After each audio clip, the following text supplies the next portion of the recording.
thanks to all of you for being here at the Boston College School of Theology and Ministry. I am Melinda Brown Donovan, Associate Director of Continuing Education for the school.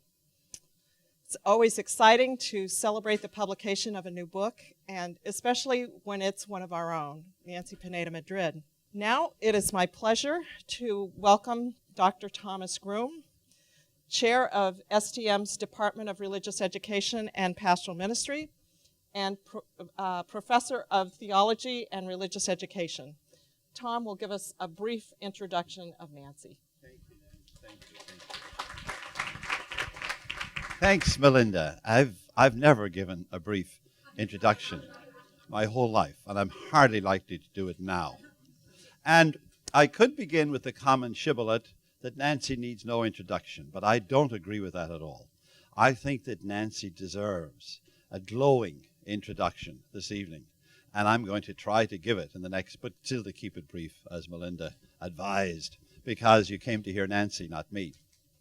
And I want to give her an introduction because in many ways, when we rub shoulders with people every day, we can take them for granted. We can forget what a great gift they are to our school, what a gem we have in our beloved colleague, Nancy Pineda-Madrid. What a great contribution she makes here to the life of our school, as a colleague, as a faculty person, as a mentor, as a teacher, and so on. It's no wonder at all that Father Crowley, why am I blanking on his first name? Paul Crowley of the University of Santa Clara, in a recent issue of America, referred to Nancy as one of the most promising young theologians of our time. High praise, indeed. And he referred to her as a promising young theologian, but that was before this book appeared. And now that it has appeared, I think she has delivered on the promise. And she's no longer simply a promising, she's still a young theologian, but she's no longer simply promising. But in many ways, and this book is already achieving just rave reviews, and has had 3 published reviews so far, all of them tremendously appreciative, and many more to come. So to recognize the gift that Nancy is to our presence is why I'm happy and honored to introduce her. Let me give you a little biographical note first. Nancy's grandparents immigrated to this country in the aftermath of the Mexican Revolution, 1911 to 1918, and came to this country. Her paternal grandfather was a sharecropper and worked in the copper mines. Her maternal grandfather laid railroad track for Southern Pacific, and her 2 grandmothers, she tells me, kept their families together through cariño.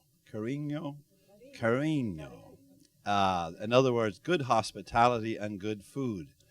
Nancy grew up she spent her childhood years in El Paso, and then grew up in you grew up in El Paso, but you were born and raised in Albuquerque, and then went on to graduate theological work. She worked for 10 years, over 10 years, in Seattle with the legendary Bishop Hunthausen. And in many ways, those 10 years in the leadership of the pastoral life of the church, it has greatly marked and shaped who she has become as a theologian. She has never forgotten those 10 years, and I'll tell you why in a moment. And then went on out of that work, convinced that the best way she could serve the future of the church was as a trained theologian, did her master's, her MDiv at the University of Seattle, and then her doctorate, her PhD in systematic and philosophical theology at General Theological Union in Berkeley. And that's a little bio. Let me tell you what I perceive as the contribution she brings to our school, and then I want to say just a word about her courage and her creativity as a theologian. She comes to us out of a strong systematics background, and yet a systematician, deeply committed to doing her theology as a practical theologian. In other words, convinced that all theology should be for the life of the world. And she does her theology that way, and how appropriate and what a gift that is, especially to the curriculum of a school of theology and ministry. She also comes to us with a very strong feminist perspective, and how badly our beloved church is in need of such a perspective at this point in time. We never knew. We were always in need of it. We just didn't know how badly we needed it until recently. I'm convinced that it's part of the work of the Holy Spirit, an authentic feminist perspective in the life of the church, and Nancy very much represents that commitment and that perspective. What a gift, what a grace to our lives. Thirdly, she comes with her Latina perspective, and what a gift that is, and what an enrichment to this Irish Anglo-dominated church for so long, that we have this great gift of our Hispanic brothers and sisters coming into the U.S. Catholic community, and how imperative and important it is for us as a school of theology and ministry, preparing people for the pastoral leadership in the future of our church, to be thoroughly grounded and appreciative of that kind of perspective and cultural diversity and so on. Nancy brings that to us as well. Her courage and her creativity. Her courage.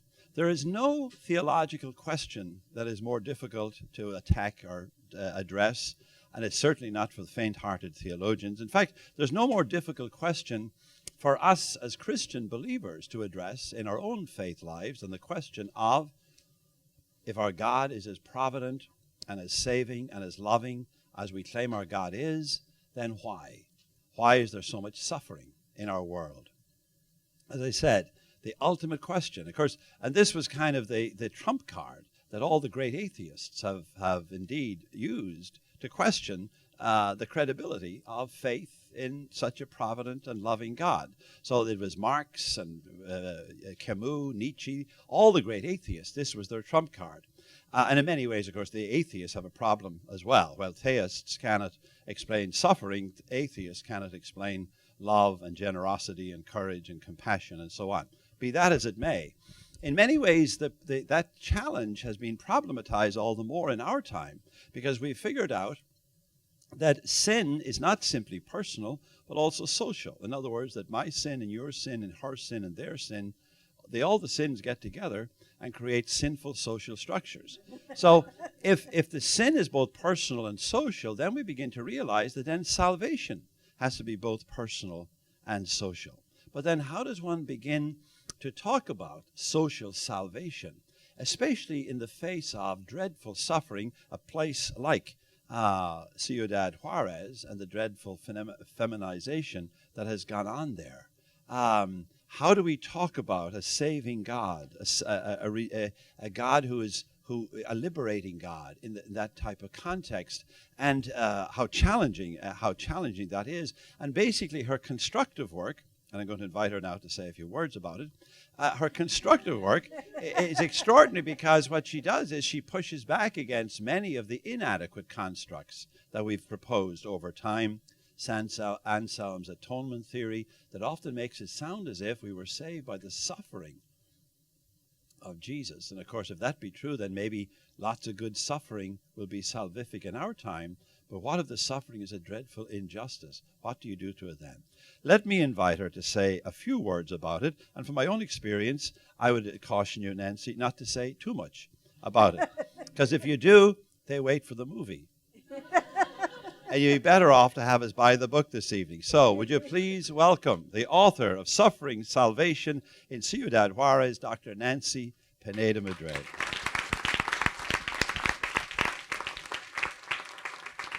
I'm really delighted, and thank you, Tom. I certainly wouldn't be here at Boston College without Tom Groom, and I'm deeply appreciative of all your support and this wonderful introduction. Thank you so much. Tonight I want to begin by just saying a little bit about my own history and to share a bit about where I come from. When I was 8 years old, and Tom kind of already mentioned this, my parents moved our family from Albuquerque, New Mexico to El Paso, Texas.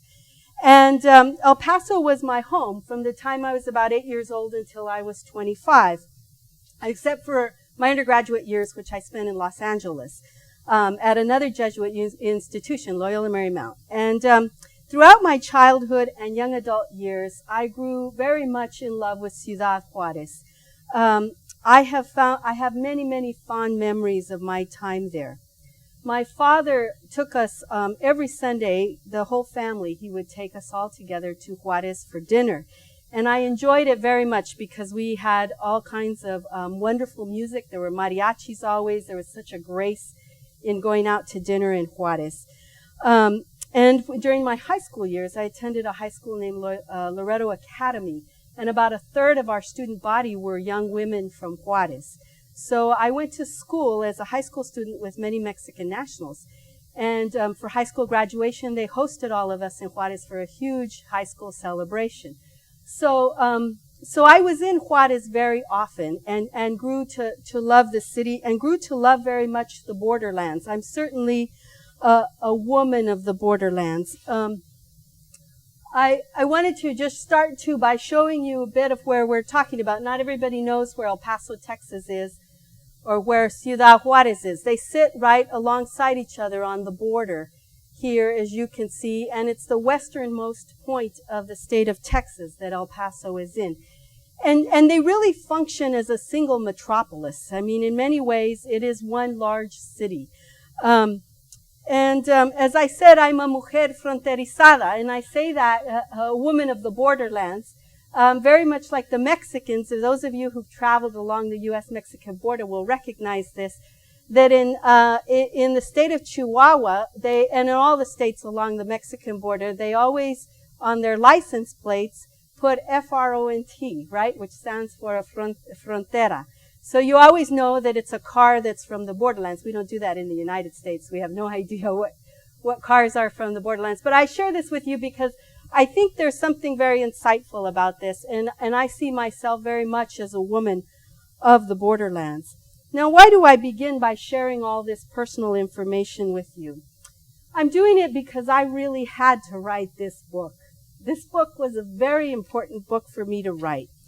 And the borderlands have really shaped me. The borderlands are lands of contrast. I grew up seeing enormous poverty. I used to travel from the west side of El Paso to the east to go to high school, and along Interstate 10, which basically parallels the border. And to the right, as you're driving from the west to the east, you see all of Juárez. So you see all these adobe houses and the extreme poverty there. I saw that day after day after day as a young person. And it made me ask, why? You know, why was I fortunate enough at some level to be born on the U.S. side, and all these people in Juárez didn't have that opportunity, and so many of them grew up in extreme poverty. And that was something that haunted me very much as a young person. And it's a land of all kinds of anomalies. It's really trilingual. Certainly, El Paso is a bilingual city. The area is very bilingual. People speaking obviously English and Spanish, but at some level, you can also say it's trilingual. There's people that speak a lot of Spanglish. There's radio stations that if you don't know cómo hablar en los dos idiomas, you're not going to be able to follow what's going on. So people floating in and out of both languages. There are people that look like they could be cousins of Tom Groom and will speak Spanish as well as any Mexican. So you see all kinds of different elements that emerge along the border that you wouldn't necessarily anticipate. So obviously this book is born out of my personal history. This book is also born out of a trinity of women that I want to mention.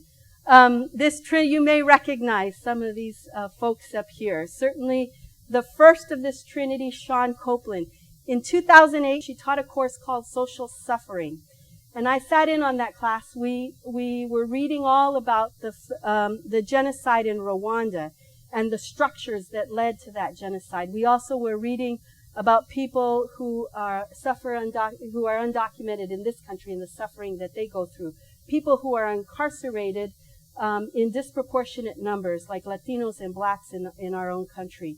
And so that idea of social suffering haunted me greatly, and it stayed with me. It really was part of the birth of this book. And the second person of this trinity, Maria Pilar Aquino, who, as many of you may know, is a very prominent Latina theologian in the United States, really the grandmother, if you will, of Latinas writing theology. And she pushed me to write this book. I was talking about writing about all kinds of other things, and she said, no, you have to write about the feminicide. And those of you, I don't know how many of you know her, but she's somebody who you don't say no to. She's very forceful in her challenges. And then finally, this picture of the three folks at the end. My mother My mother for years has done literacy work in Juárez. She travels to Juárez regularly to teach middle-aged women how to read and write in Spanish. And she did that up until just a few years ago when some among her number were held up at gunpoint in Juárez due to the violence, and so she's now no longer able to travel there. But she's part of a group there, Centro Santa Catalina, that works with women in and around how to make a living. So they're running a cooperative. They weave all kinds of different projects together, and that's also my niece and my father there. But my mother really is the other person who's part of this trinity, and it's because of this trinity that I came to write this book. I want to turn my attention now to just sharing a little bit with you about the book. The book really has to do with gender-based violence, and gender-based violence, as we know in this country, has a long and tragic history. Social conflict and societal change have continued to be problematic for us on all kinds of fronts. And such violence, gender-based violence, violent acts against women's bodies, have taken the forms of sexual torture, rape, disappearances, murders, and many other forms that we could speak of. In the 20th century, in our own time, violence like this is taking place in all kinds of places around the globe.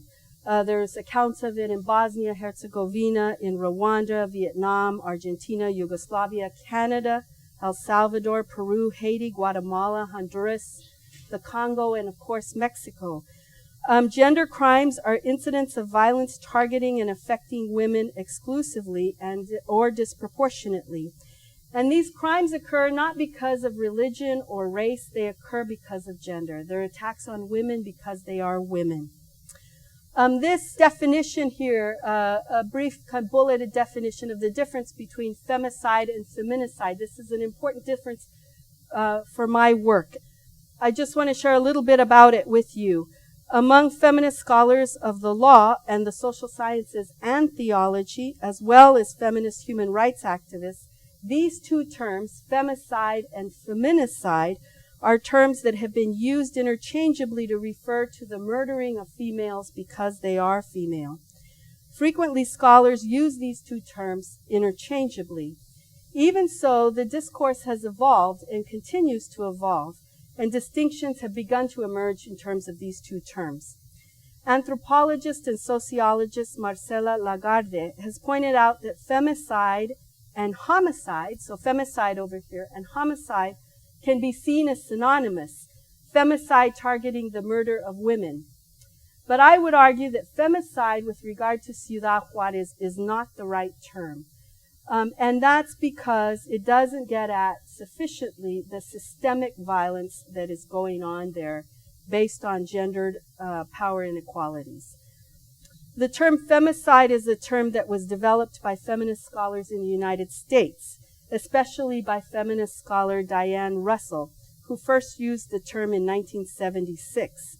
Discursively, femicide reflects the movement of a concept from the English-speaking North to the Spanish South.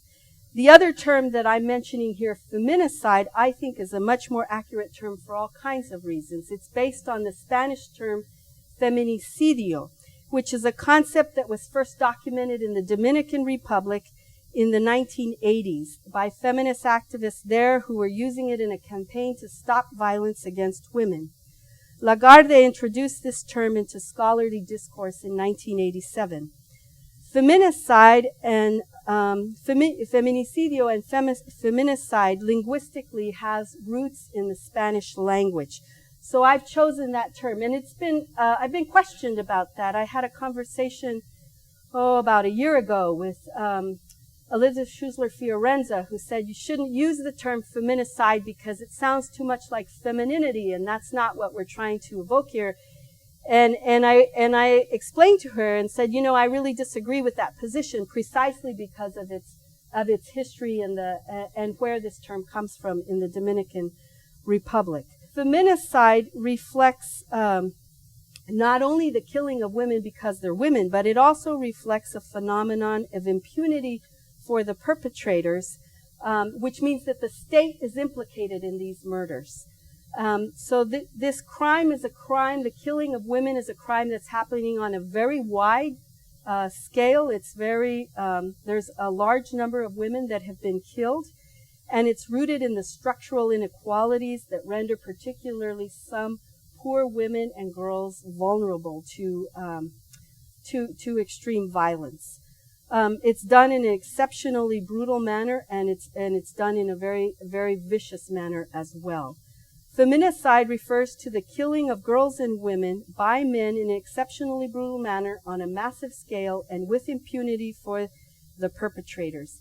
And it's those three characteristics, the fact that we're talking about impunity, it's on a widespread scale, and it's also done in a very brutal manner, that distinguish feminicide from femicide.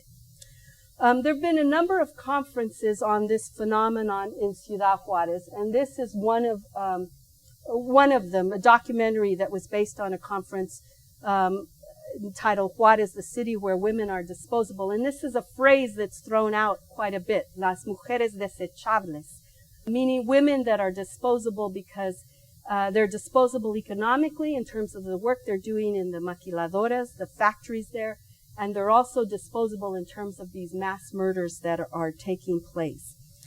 These mass murders began in 1993 with the killing of a very young woman, Alma Chavira Favila, who was brutally raped, and some journalists there say that she was a 5-year-old girl. Others claim that she was a young woman. Her body revealed that she had been severely beaten and was eventually murdered through strangulation. One of the scholars in Juárez, Julia Monrares Fragoso, has documented where the feminicide is most prevalent throughout the city. So this is really a map of Ciudad Juárez and talking about the concentrations where the feminicide is taking place most acutely. And the fact that in many cases, which is not going to be surprising, it's happening where the communities are the poorest in the city of Juárez. Since 1993, close to about 800 women have been killed in Ciudad Juárez. And in this year, 2011, there have already been 220 murders since the first of this year. And the violence in Juárez is horrific on a lot of different scales. In 2010, it really reached a peak where 3,000 people, now not just women, men and women, were killed in 2010 in Ciudad Juárez. The numbers today in Ciudad Juárez on the whole are slightly down from that. So it looks like 2011 probably won't hit 3,000 murders, but it won't be too much below that. So the question of violence there is a horrific one. And there's a failure by the authorities over the last almost 18 years of this phenomenon taking place to figure out who's behind it. There's all kinds of theories about it. One social scientist asks, are these murders committed by single or multiple serial killers? Are they by the police and state-sponsored paramilitary groups, or by the juniors, meaning the sons of elite, those who come from very privileged families, or by traffickers in illegal human organs, or by an underground economy of pornography and snuff films, or by a satanic cult, or by narco-traffickers, by unemployed men envious of women workers, because the maquilas, historically, this isn't true today, but for many, many years, would hire women in much higher numbers than men, and so that created all kinds of social problems within the fiber of the city. Or by men expressing rage against poverty, by men threatened by changing sex roles, or by men that are abusive. So these are a wide range of explanations. There's no one explanation that is sufficient. All of them have some measure of plausibility. So there's a real sense, as you can imagine, of terror and trauma that is gripping Juárez. And what I have tried to do in my work is to develop in the first couple chapters of the book this idea of a social suffering hermeneutic. How do we begin to look at suffering in terms of its social manifestation? and thinking about it in a number of different ways. That part of it has to do with praxis, that what we expect to see and how we are directed to see in many ways shapes what we end up seeing, and that we need to take that seriously and look at it critically, how it is that our attentions are directed. That there are interests anytime there's a great suffering that occurs in the world, like, for example, the earthquake in Haiti that occurred a couple years ago. There are interests that immediately come in to direct our attention, and usually because they want us to give money, but not ask any questions about the structures that created a situation such that suffering would occur at a very horrific level. So part of the third point here that I'm trying to get at with this social suffering hermeneutic is that there's an interplay between societal problems and social suffering. So the structures in society will determine what populations are particularly vulnerable and will end up suffering. And then I also explore the cultural symbolic dimensions, meaning that there are symbol systems that operate at a subconscious level. And in Mexico, I'm looking at symbol systems like La Llorona, like the dualisms that operate between Guadalupe and La Malinche. That's not the only way to interpret Guadalupe. In fact, I have a lot of positive interpretations of Guadalupe as well. But there's ways in which she participates in a dualism that's very destructive to women. And there's also other myths that occur in the Mexican social imagination that I think contribute to suffering. So the social symbolic dimensions, or the social imaginary, to use Charles Taylor's term. I know he's here on campus lecturing tonight and tomorrow, and I draw on his work as well. And so where does this take us theologically? As you can see, my work is very much an inductive process. So I was trying to get at a very thick description of the phenomena of suffering, and then to look at what are the theological questions that we ask. So I pursue questions in these four areas. What's the relationship between salvation and ethics? That if we understand Jesus' death as primarily what secures our salvation, and that it's accomplished in his death, and that's the end of it, then what happens is that there isn't anything that really calls the question in terms of our ethical life. So we need to begin to look at what is the relationship between our understanding of salvation and ethics. What's the relationship between salvation and female humanity? That, I think, is a very important question. And there's a particularity that's being asked with this, especially in Juárez, with the killing of women. And then salvation and history. I draw a lot on the work of Walter Brueggemann, who looked at Exodus in his book, Hope Within History. And he mentioned that there are three moments that occur, namely that we have to look at a critique of the ideology that operates. And he's drawing on Exodus. He says, the Jews realize they don't really belong to Pharaoh. And the women in Juárez realize they don't really belong to or recognize the authority of the system that's in place there, that is implicated in all the murders of these women. So there's a critique that happens. And then the public processing of pain. That's the second moment he recognizes. The public processing of pain means that we're not all taking our grief privately, but really wanting to look at our grief collectively as a community and a society. And that's occurring through various practices in Juárez.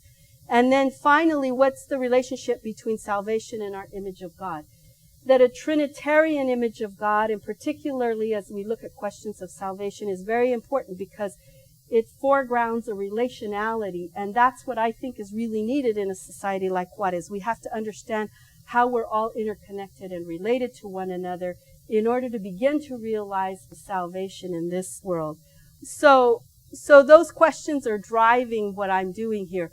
There are one thing in Juárez that is very important to mention. I certainly talked about the reality of the suffering going on there, but a second phenomenon that I think is equally just as important, and that is the response of the people who have suffered greatly. And they are doing all kinds of popular religious practices throughout the city. And those practices, I think, signal for us an answer to those questions that I just outlined. So they've painted telephone poles in the city pink. You can't really make out the pink very well in this, but they're a bright pink. and then they paint them black, okay? And there's a pole for every woman that has been killed in Juárez. So you have these poles dotting the city, all over the city, to take back the city for the community by marking it and helping people to remember, in a Metzian sense of dangerous memories, to remember the suffering and the tragedy that is ongoing. There's also a march that's done regularly called Exodus for Life, Éxodo por la Vida. And the women are marching from Chihuahua City, which is 230 miles away from Juárez, to Juárez, bringing a cross with them to march and to protest what's going on in terms of the tragedy. And so the whole notion of exodus, of a liberation from being, from this tragedy is also central. They're also putting up crosses in various locations where the murders have occurred and writing the names. I don't know if you can make out the names here of the women that have been killed.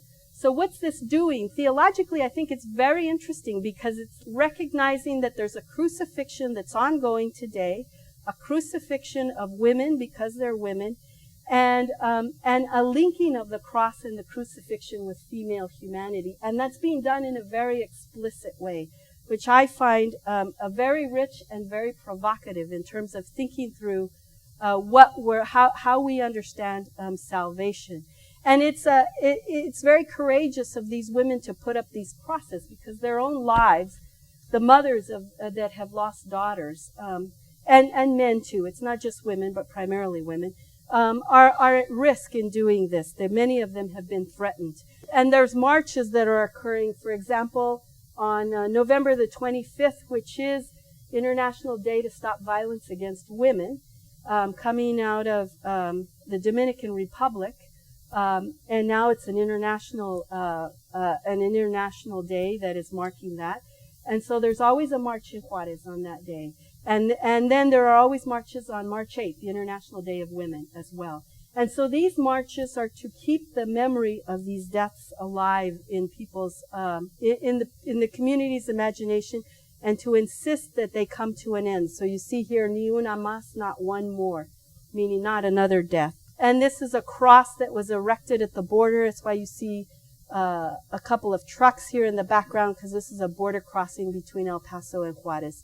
And so this cross is erected to remember those who have been killed. And there's little slips of paper that are dangling off nails on this installation. And there's a name on each of those papers for a woman that has been killed in Juárez.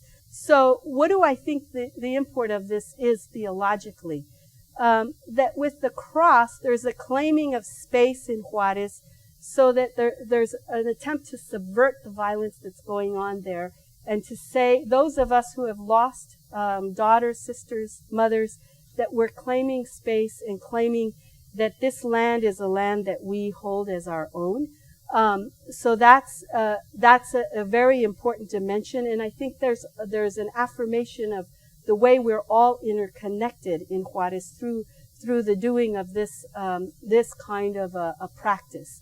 And I would also say, in claiming the women, claiming these murders that have been taking place and insisting that they come to an end, there is a real way that the practitioners are realizing what Gregory of Nazianzus said, that what is not assumed is not redeemed. And so there's an assuming of female humanity through these practices. And I think that is theologically very important. I have probably said far more than I should say about this book. I've given away a lot of it. But what I do, I want to stop there. And I developed this obviously much further in the book. And just say I'm very excited about the reception that it's receiving. Tom has already alluded to much of it. I would say, just to add to that the book has been out about 5 months, and I'm aware already of it being used in graduate courses at the GTU in Berkeley and also at Princeton. I heard Mark Taylor's using it in a course he's teaching at Princeton. It's being used at Fordham in some graduate courses there, and also at Garrett Evangelical in Chicago. So it's being picked up across the country, and I'm very excited about that. And there's a number of book reviews that are in process, so that's that's really exciting too. So I'm very grateful to you for being here today, and I hope you will enjoy reading this book. Right? I hope enjoy is the word. It's not an easy book certainly to get through, just given the subject matter. But I think it's an important book. Thank you.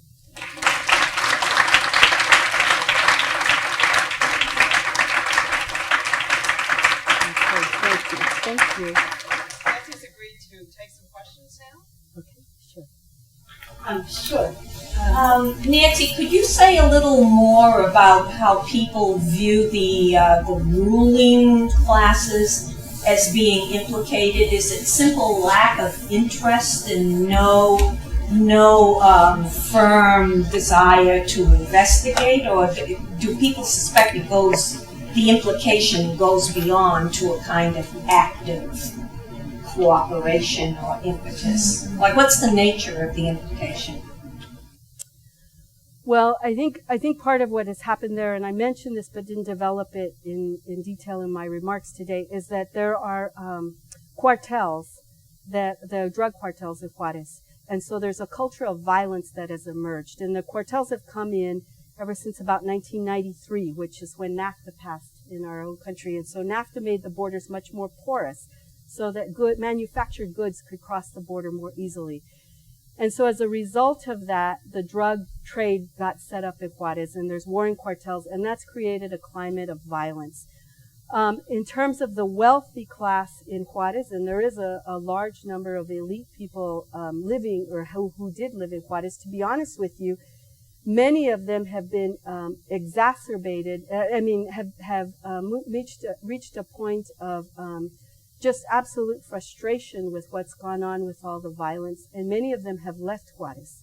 And so those who have money and means, El Paso actually has seen an economic boom while the rest of the United States is experiencing a downturn. That is not true in El Paso. There's like something of 40,000 people who suddenly moved from Juárez to El Paso, set up all kinds of restaurants and all kinds of businesses in El Paso because the violence is so horrible in Juárez that they can't continue to make a living in Juárez. And so in many ways, those who are more part of the elite class have left the city. And many of those who remain, who tried to protest, like lawyers, all kinds of advocates, there have been a series of assassinations in the last 3 or 4 years of people in that capacity, lawyers, advocates, who have tried to really call the questions. So in many ways, it's had a horrific damper on Juárez. And the implication goes all the way up to the president of Mexico. There's the corruption in Mexico is pretty extreme. So that's contributing in a large measure to what's going on. It's quite interesting that the person is the person, and the femina is the woman. And but generally, most women are mothers, wives, grandmothers, aunts, sisters. They have these love relationships in their lives. And when he was speaking, I was thinking some years ago at Boston College, there was a professor came from Ireland.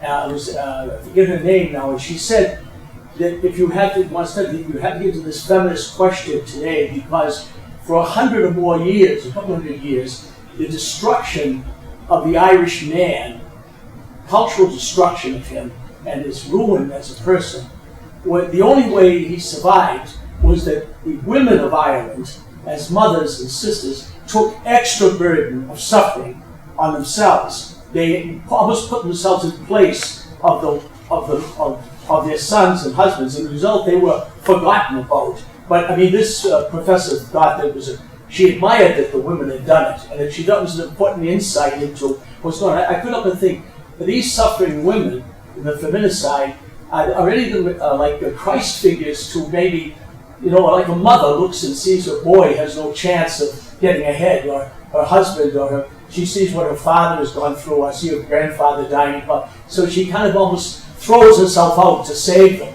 I mean, is there any element of that in this, or has it been considered? As a woman as a kind of savior? Well, I think what I would see is that there is women as saviors in a certain sense in terms of how they're attempting to really affirm the importance of community in Juárez in the face of it being destroyed, and yet they're still affirming that. I would see it more in that vein. I think what you see as well. I was just at a conference in Juárez about 3 weeks ago. And at that conference, one of the questions that emerged was that there really is a need in light of the feminicide to study masculinities and the construction of masculinities, which is an area that has not been really developed. And it kind of ties in a little bit to what you're saying. But it is how a male identity is constructed in the context of Mexico and what that means. And so that's an area where some scholars are beginning to think about pursuing work. So yeah, sure. Sure, yeah. Yes.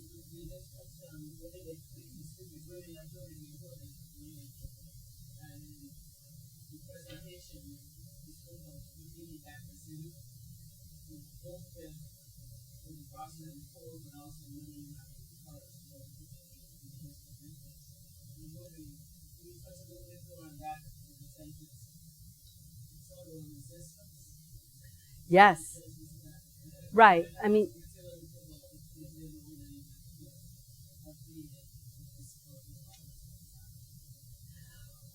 okay. Yes. In fact, I talk in the book all about these practices that have emerged by those who are suffering the losses in Juárez are practices of resistance, and they're intended to be subversive. And they're using, I believe, religious symbolism because they're trying to take the discourse from simply kind of a political realm and to elevate it to a whole another realm, to talk about this, to talk about it in a sense that we have an extreme fight between good and evil going on, and it's happening at the level of the supernatural even. And so there's the connection to the religious symbols, and they're intended to be subversive. So yes, are they practices of resistance? Absolutely. That's exactly what they're intended to be. And in fact, while a lot of U.S. Latino theologians have written extensively on popular religious practices, the question of them being subversive has not been a primary, it's there in a lot of the writings, but it's not a primary area of discussion. And I think these women are making it a primary area through what they're doing in their discourse. And then the second point you were making, remind me again, I'm sorry. The maquilas. Yeah, the maquilas. Yeah, initially, there's something like 300,000 people in Juárez who one way or another are dependent on the maquiladoras. The workforce in Juárez is on a huge scale in terms of the maquilas. Initially, these murders were called the Maquiladora Murders. That has now shifted because a lot of the social science research suggests that they're not simply women that work in the maquilas who are being killed. In fact, most of the victims are not employees of the maquiladoras. But the maquiladoras have created a climate of violence as well, in the sense that they're U.S. corporations who have set up in Mexico to take advantage of the fact they take advantage of women. They like hiring women because they believe women are more docile. They won't fight and if they're abused in terms of working hours or in terms of not getting breaks or in any manner, that women are not going to fight back because they'll be fearful of losing their jobs. So in many ways, the women in the maquilas are a vulnerable population on all kinds of scales. All kinds of levels that's happening. So the maquilas are implicated, yes and no. I think it's complex in terms of their role in this. Yeah. How have some of the different churches responded to this? It's a great question. There has been initially the bishop in Juárez, the Catholic bishop in Juárez, like often happens when you have a new group of victims, the women were blamed for their being murdered, in the sense that they were initially the church leaders, like the bishop in Juárez, said, well, the women are dressing provocatively, so they bring it on themselves and so forth. So that happened early on. And so there was a strategy of blame the victim. And the political leaders participated in it to some degree as well, because they didn't want Juárez to have a bad name in terms of tourism and commerce. And so they felt like if they could blame the victims, then somehow Juárez comes off as not being implicated in this. A lot of that has started to change. That's at the level of course, the Catholic bishop. At the level on the ground, there are a number of priests who have been active in terms of these protests and have been very present in a lot of these marches. So that's happening at a basic level. And the bishops in Mexico issued about 2 years ago a 125-page document on violence and pleading with the people of Mexico to work towards bringing violence to an end in the country as a whole. But very little of that there was only a few paragraphs that were devoted to women. And again, it wasn't, it was basically a strategy that would not be supportive of women. It was more intended to blame women for the violence that they're experiencing. The woman, he was the bishop's statement that they provided, and they were the person. What has been the statement of the women? Well, and the response of the woman response towards the bishop's statement. Well, I think that they basically have, a lot of the women that have protested basically have ignored it, to be honest with you. I mean, you don't hear much of a discourse. There's somewhat of, I just attended a conference, on the feminist side a few weeks ago, and it was, I was the only person there who was, in theology or in any kind of a religious discipline.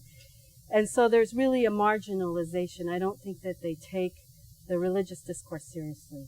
And part of it is I'm the first person to write a book looking at this phenomenon from a theological perspective. A lot has been done by social scientists, a great deal, but not from a theological perspective. Gemma, and then, how about these communities that are at the foot of the cross, not only communities of resistance, are they also communities of hope? Are they also witnessing to something greater than death? Yes, I believe that they are. I think in the resistance there is a sense of hope, because what I think they're doing is that they're saying our lives matter, and they matter beyond simply the years that we have on this earth, that they matter in a way that extends back to the Christian story, and hence the use of all kinds of Christian symbolism, and they matter, and that also signals a belief in the future and in an ultimate resurrection. I believe. Now that's my interpretation of the practices. The women themselves, I think I don't know that they have thought through very deeply what they're doing with these religious symbols. Although, they appear all kinds of places. I want to share, I have a little more to this. I'm not going to present more, but I want to show you this image. This image is an image that was created as part of the resistance, and I think it's also a message of hope. Obviously, taking the Pietà, using Guadalupe. I'm often asked, because I've done a lot of work on Guadalupe, what role is Guadalupe playing in this whole tragedy? And really, she doesn't appear often. This is one of the more prominent places where she's appeared in this poster. That's a part of the resistance effort. But to take the women and put the women in the place of Christ, which is often happening, and which obviously is happening in this image, I think is increasingly what's going on. Now they're doing this coming out of they're trying to call political attention and to elevate the discourse. But the writing has not been in terms of what does this mean in terms of hope, or what does it mean in terms of any kind of theological category. In terms of the women that have written on it so far, with the exception of my own work. Jocelyn, sorry. I just want to thank you. I think your work is heroic. And I was wondering if you have felt or if you've been threatened because of other resistance groups have been. Is that something you have faced for your work? You know, at one level, no. Have I ever been threatened? No. Do I anticipate that I would be threatened? At some level, it would be good. This could sound bizarre. It would be good if the work was taken so seriously that it would warrant that, to be honest with you. But, you know, theology is not really read widely. So I don't think that, you know, unless I was in Juárez, doing work in Juárez, I doubt that that would ever be an issue. The only time I've ever felt personally fear was just 3 weeks ago when I was there. But it wasn't because of my book or anything I've written. It was simply physically being there because I knew the city as this bustling city with all kinds of people on the street, and it was empty. And there's all these 18-year-olds with, you know, machine guns on the street, and you feel like, oh my God. So that's where I have felt fear, but not because of anything I mean, it would be wonderful if it would be taken that seriously, but it isn't, unfortunately. Maybe someday. Thank you. Yes.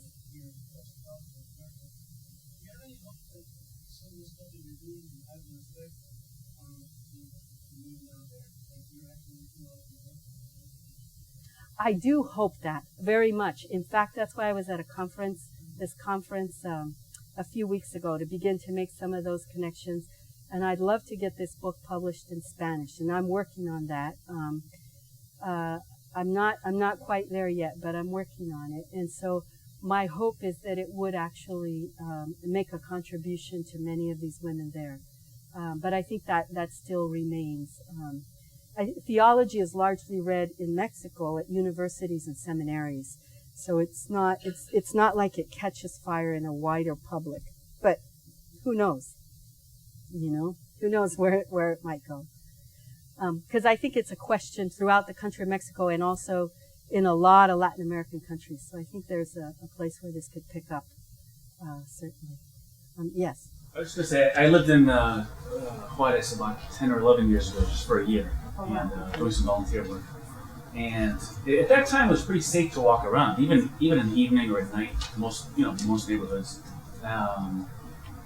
And I was just thinking, there must be so much fear. I mean, I know we're talking about being subversive and speaking out, but I don't know, just for everyday life, it must be.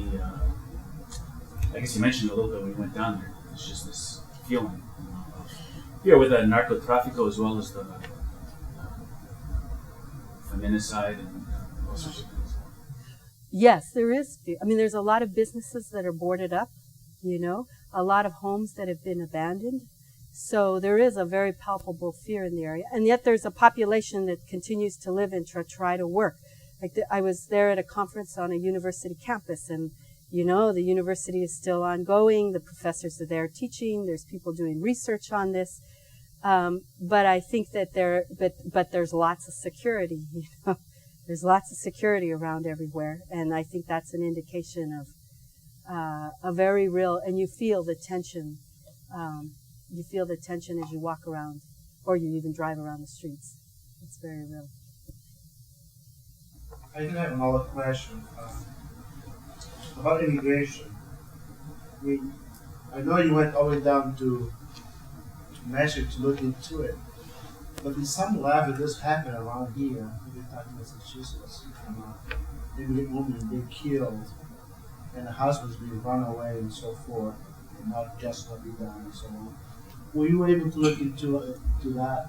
Here in Massachusetts? Well, I mean, Massachusetts, anyway, or 10 other states and so forth. I've These not- are the issues we face. I mean, the reason I came here was more to hear, you know, it's the fact that the people come here for better life, for peace, you know, fear of being killed. It's happened down in Mexico. So how it's playing, if I can have a word about it.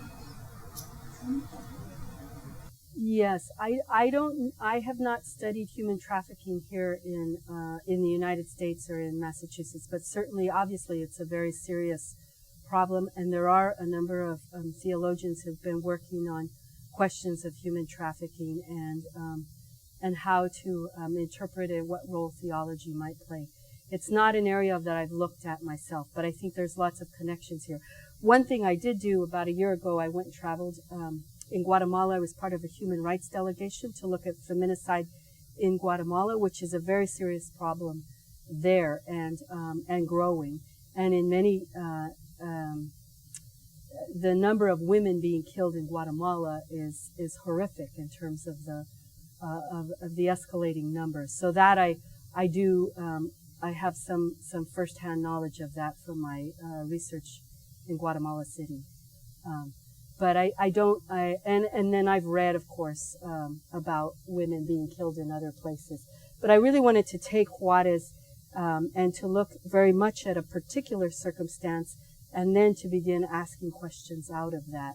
So that was my intent. But is there a larger implication? Absolutely. In fact, Tom at one point was challenging whether this book should have been titled Suffering and Salvation in Ciudad Juárez, because in many respects, the larger implications and what I'm trying to do theologically extends far beyond Juárez.